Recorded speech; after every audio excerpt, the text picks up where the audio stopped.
Hi, I'm Jen Fugit, owner of Jensen Sport Horses and consultant for the Equine Expert. And we're well and truly into winter now. So many horses are wearing their winter blankets, and I wanted to just address some safety issues of blanketing. So here we have Little. She's my dressage pony, and she's wearing a fairly standard heavyweight winter blanket. Now,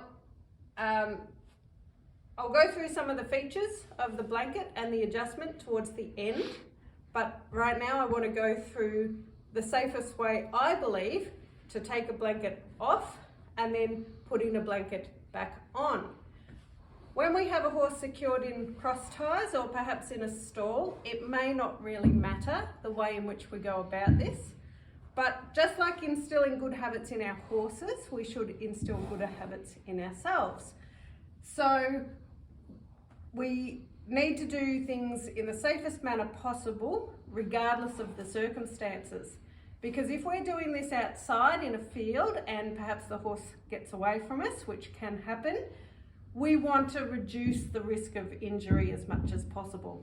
And the way in which we go about putting blankets on or off is a factor in that.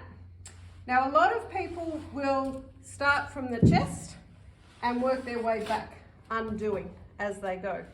I don't believe that's the safest way, and I'll explain why as we go. When a blanket has a surcingle, like these straps that go underneath, I believe we need to undo these first. This one's a little tricky. So, we've undone the surcingle.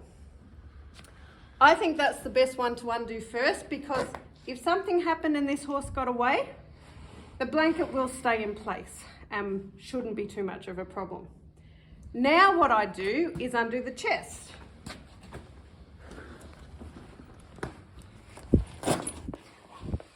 I undo the chest now because, again, if the horse gets away, yes, the blanket will come off the body, but we've just got leg straps to worry about, and the horse is more likely to be able to step out of those leg straps or perhaps break them. If we undid these first but left the chest on, the blanket will still come off the body, but it's more likely that the horse will get tangled up around the legs and quite possibly trip, fall, and severely injure itself. So I think this is the safest situation to be in if the horse was to get away from us. Now, lastly, undoing the leg straps. Now, fortunately, Little is good. She doesn't kick. She's not fussy with her back legs. If she was fussy with her back legs, I would be more careful in the way I was doing this, and I wouldn't stand directly behind, but I know she's very good. Now, a lot of people would take the blanket off at this point. I insist on now doing the leg straps up again on the outside of the leg. And I do this for two reasons. One, when we take the blanket off and we're moving around with it, we won't have long leg straps dangling around our legs and potentially causing a trip. The other reason is when we put this blanket back on, the way in which I blanket is those leg straps, if they were undone, would swing around and potentially hit the horse in the leg. And that could hurt her, and it could make her anxious or fussy when we blanket if that was to keep happening. Now, taking the blanket off. Some people choose to take the front and fold it back, and that's completely valid. What I like to do is take the front of the blanket, the back of the blanket, and slide it back, and we have it off. Now, one little tip. I like my barn to stay neat and tidy. So rather than just putting this blanket on the ground or wrestling with it to put on a blanket bath, easy way to fold it, have it by the wither and the middle of the back, lay it out while still holding, flick it in half lengthways, picking it up in the middle, and there it's folded. And then an easy way to put on the blanket bar is going behind the blanket bar, up and over. Neat and tidy, no straps hanging down, and that's a nice way to keep your blankets when they're not on the horse. Now, putting the blanket back on.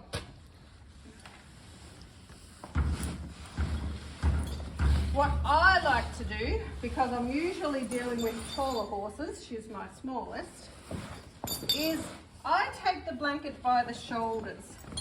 Now, the easiest way to identify the shoulders is the wither usually will have some fleece or some sort of protection at the top. So that's always the front. And I take the shoulders and have the inside of the blanket facing out, holding with my right hand the shoulder.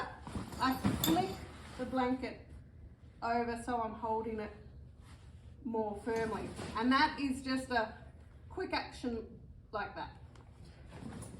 And what that allows me to do is then toss the blanket over, and it's almost in place at this point. And then you're not struggling to get the blanket over. And that works really well for me blanketing much taller horses. When we put the blanket back on, we want to try to get the blanket a little more forward rather than back. The reason being, if it's too far back and we pull it forward on the horse, the coat will flick back, and with some sensitive horses, that may create a skin irritation. So I like to have it more forward so that then we pull the blanket back into place and that lays the coat flat. Now, when we do the straps up, just like undoing the straps, we go in reverse. So, leg straps, I take one leg strap around the leg and clip it up. And then we take the second leg strap around the leg, if I can get that tail flap out of the way, and then thread it behind the other leg strap to clip it up. And in that way, the leg straps are crossed. Crossing them is not from one side to the other, Doing them in this manner keeps the blanket more balanced. Now, if you've got a stallion that you're blanketing, many stallion owners don't cross the leg straps because that could potentially injure the horse's testicles, but the adjustment may need to be slightly different. But for most other blankets, that's how I like to cross the leg straps. Now again, we go to the front.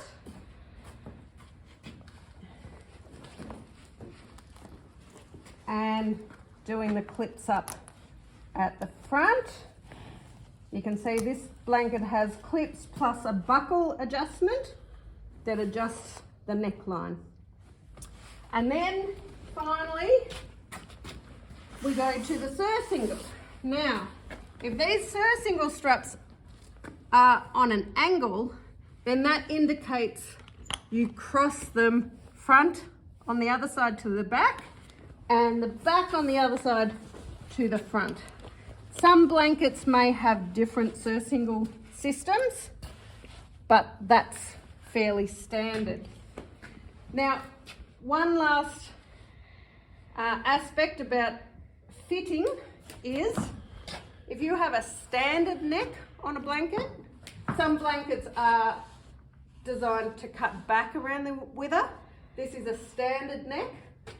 This should be in front of the wither, not pulling back over the top of the wither, because over time that creates pressure and can injure the wither of the horse.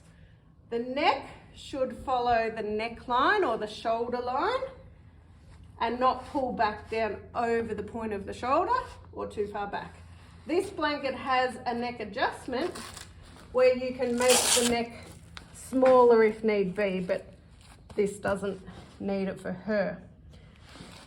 And then the adjustment for leg straps, we should be able to fit a hand comfortably like so, maybe a little more snug if you're not crossing them, but certainly not too much more space than just the width of the hand, because you don't want the horse to get legs through the leg strap. And likewise with the surcingle, you don't want it so loose and sloppy that legs can get caught up. So I like it to be a little snug like that, but not tight.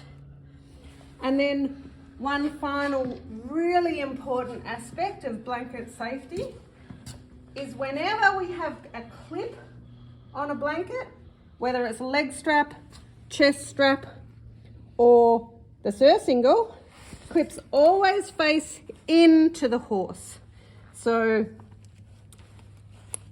that is facing out, that faces in to the horse. And the reason it should always face in is to prevent them from getting caught on hay nets, if you use hay nets in your stalls or yards, or also if there's wire fencing. And I have in fact seen both circumstances where a chest strap has clipped to a hay net and a back leg strap has clipped to a wire fence because they've been facing out. So that's the leg strap facing in and the chest facing in. So as an example, that's facing out, that's incorrect. Facing in always. So I hope that's enlightened you to a safer way of blanketing your horse. I hope most people agree that that's the safest way of blanketing, and fortunately we'll be able to avoid any major incidents if horses get away and blankets are only half done up. Thank you for watching.